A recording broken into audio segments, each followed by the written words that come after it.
Saudara-saudari yang terkasih, pada minggu ini kita memasuki Pekan Prapaskah yang ketiga. Dan dengan demikian, renungan APP kita pun memasuki pertemuan yang ketiga. Adapun pertemuan yang ketiga ini mengambil tema ekonomi yang menjaga distribusi sumber daya bagi semua demi kesejahteraan umum. Saudara-saudari yang terkasih, cinta itu tidak terlihat. Cinta itu hanya terlihat ketika sudah menjadi perbuatan. Cinta itu hanya bisa terlihat kalau kita sudah mulai memperhatikan, mulai peduli, merawat, memelihara, memberi hadiah, atau mengungkapkannya dengan kata-kata. Demikian juga dengan pernyataan iman kita bahwa Allah adalah kasih. Ini baru sebuah pernyataan. Bagaimana pernyataan ini menjadi kenyataan? Saudara-saudari, pernyataan bahwa Allah adalah kasih menjadi kenyataan ketika Allah menciptakan manusia. Ketika saya lahir, ketika Anda lahir, ketika manusia diciptakan, itulah ketika Allah meluapkan dan menyatakan kasih-Nya.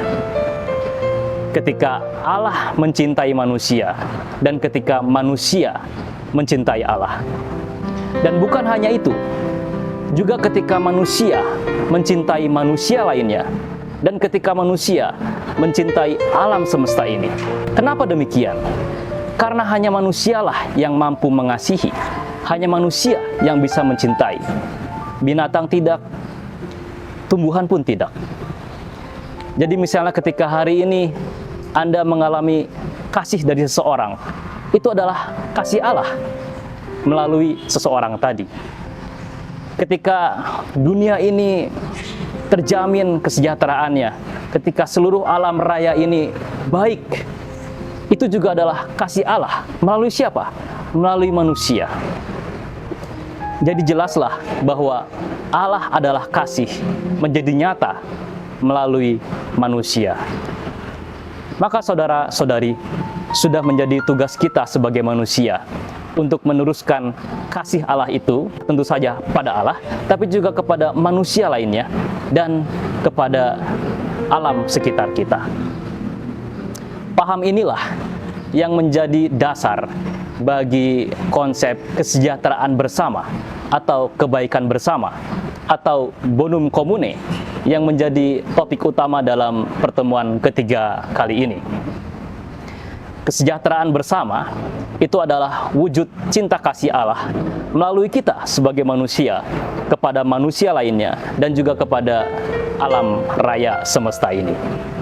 Saudara-saudari yang terkasih, kita semua adalah makhluk ekonomi, homo economicus, dalam arti yang sangat luas. Dalam arti bahwa kita selama hidup kita selalu berusaha memenuhi kebutuhan hidup kita. Kebutuhan kita yang macam-macam. Entah itu material seperti harta benda, sandang, pangan, papan. Bisa juga kebutuhan yang imaterial, non-material. Seperti cinta kasih, rasa aman, harga diri, aktualisasi diri. Dan untuk memenuhi kebutuhan hidup itu kita tentu saja memanfaatkan sumber daya, baik itu sumber daya alam maupun sumber daya manusia. Dalam konteks kesejahteraan bersama, yang juga adalah topik pertemuan ketiga kali ini, seringkali dan sayangnya, ketika kita memenuhi kebutuhan kita itu sebagai makhluk ekonomi, kita mengabaikan atau mengindahkan perasaan atau kesejahteraan orang lain atau kelestarian alam raya ini. Kita mungkin terlalu egois. Maka untuk itulah renungan APP yang ketiga ini mengajak kita untuk bertobat.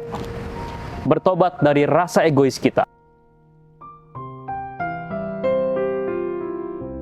Saudara-saudari, untuk mendukung permenungan dan pertobatan kita dalam bahan pertemuan yang ketiga ini telah kami sajikan inspirasi budaya Sunda.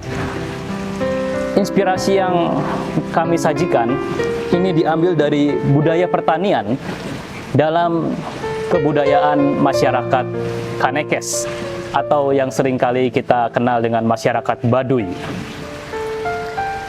Dalam budaya Baduy, dalam pertanian masyarakat Baduy, mereka tidak mengenal pertanian dalam rupa sawah dan alat cangkul. Pertanian mereka disebut huma atau pertanian kering. Hal-hal yang menjadi menarik dan bisa kita renungkan bersama dari budaya ini, dari budaya pertanian ini, diantaranya bahwa masyarakat Baduy itu tidak memakai pupuk yang kimiawi, pupuk-pupuk yang anorganik yang merusak tanah. Mereka lebih memilih menggunakan macam-macam kotoran dari bekas kulit jeruk atau daun mengkudu atau kotoran hewan. Mereka selain tidak menggunakan bahan-bahan kimia dalam pertaniannya, mereka juga menerapkan yang namanya sistem bera, yaitu sistem untuk mengistirahatkan tanah setiap beberapa tahun sekali. Dulu bisa 7 tahun, 9 tahun sekali. Sekarang menjadi 5 tahun sekali. Artinya setiap 5 tahun sekali, suatu petak tanah yang setelah ditanami itu akan ditinggalkan, dibiarkan supaya tumbuh, ilalang segala macam diliarkan. Supaya apa? Supaya tanahnya menjadi sehat kembali. Lalu kemana petani yang tadi menggunakan petak tanah tadi? Ia akan pindah ke petak tanah yang lain. Jadi dalam kebudayaan pertanian Baduy, tidak ada satu orang yang memiliki suatu petak tertentu. Semua tanah pertanian adalah milik bersama. Dan ketika seseorang ingin mengolah suatu petak tanah, itu diadatkan, dimusyawaratkan, supaya sesuai dengan kemampuan pribadinya. Maka dengan demikian ini memperlihatkan kepada kita inspirasi dari usaha ekonomi yang peduli pada kesejahteraan alam dengan tidak memakai bahan-bahan kimiawi dan sistem bera tadi, juga kepada sesama, karena tidak ada orang yang serakah dan setiap orang merelakan tanahnya untuk dipakai orang lain setelahnya. Ternyata hal ini ada juga dalam kitab suci kita. Maka setelah inspirasi budaya Sunda, bahan pertemuan ini kami lanjutkan dengan inspirasi kitab suci yang diambil dari kitab Imamat 25 ayat 10 sampai 13 dan ayat 23 sampai 28. Perikop ini menceritakan tentang tahun Yobel, yaitu tahun ke-50 dalam adat istiadat orang Israel. Saudara-saudari, seluruh peta perjalanan umat Israel itu adalah seputar tanah. Seputar tanah. Ketika umat bebas dari Mesir, Allah menjanjikan suatu tanah yang baik, yang berlimpah susu dan madunya. Tanah itu adalah milik Allah. Dan dalam tanda petik dipinjamkan kepada orang Israel untuk diolah. Jadi tidak ada yang namanya seseorang memiliki tanah tertentu menjadi miliknya sendiri. Semuanya adalah milik Allah. Maka ketika ada seseorang yang terpaksa karena mungkin ia jatuh miskin, karena ia dalam kondisi yang sulit harus menjual tanahnya, di tahun yang ke-50 ini tanah harus dikembalikan kepada orang yang mewarisi tanah tersebut. Dalam arti ini, umat Israel setia bahwa tanah ini bukan milik mereka sendiri. Tanah ini adalah milik Allah. Inspirasi lain yang baik adalah bahwa di tahun Yobel ini, tanah itu diistirahatkan, tidak ditanami. Dibiarkanlah tumbuh-tumbuhan liar persis seperti yang terjadi di masyarakat Baduy tadi. Jadi saudara-saudari, dalam kebudayaan Israel, adat istiadat Israel, tanah itu istirahat dalam 3 masa. Pertama, di hari Sabat. Setiap hari Sabat itu umat Israel tidak mengolah tanahnya, maka tanah beristirahat. Lalu di tahun Sabat, setiap 7 tahun sekali. Setiap 7 tahun sekali juga selama 1 tahun itu tanah dibiarkan. Dan yang terakhir, yang ketiga, dalam tahun Yobel ini. Di sini kita juga melihat bahwa selain dari inspirasi budaya Sunda tadi, dalam inspirasi kitab suci pun kita menemukan hal yang sama, bahwa Allah meminta kita untuk bersikap adil pada sesama dan kepada alam.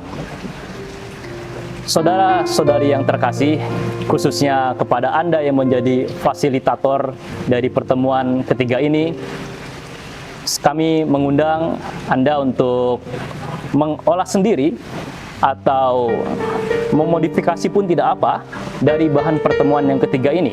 Silakan disesuaikan dengan konteks dari komunitas atau kelompok di mana Anda membagikan bahan pertemuan ini. Anda bisa membuat sharing berdasarkan inspirasi budaya Sunda tadi, bisa berdasarkan pengantar, juga bisa berdasarkan inspirasi kitab suci. Kalau Anda ingin membuat suatu bahan refleksi atau sharing dari kitab suci, kami juga menyediakan beberapa niat aksi di poin 8 dari bahan pertemuan ini. Kita atau kami mengajak kita semua untuk merefleksikan setidaknya 2 hal, yaitu apakah dalam keseharian kita, dalam peran kita masing-masing, entah itu sebagai ibu rumah tangga, sebagai karyawan, sebagai wirausaha, atau sebagai pensiunan sekalipun. Intinya dalam keseharian kita memenuhi kebutuhan kita. Apakah pertama, kita sudah peduli pada sesama kita? Dan yang kedua, apakah kita sudah peduli pada alam raya? 2 hal ini yang akan kita renungkan dan menjadi bahan pertobatan kita di pertemuan yang ketiga ini.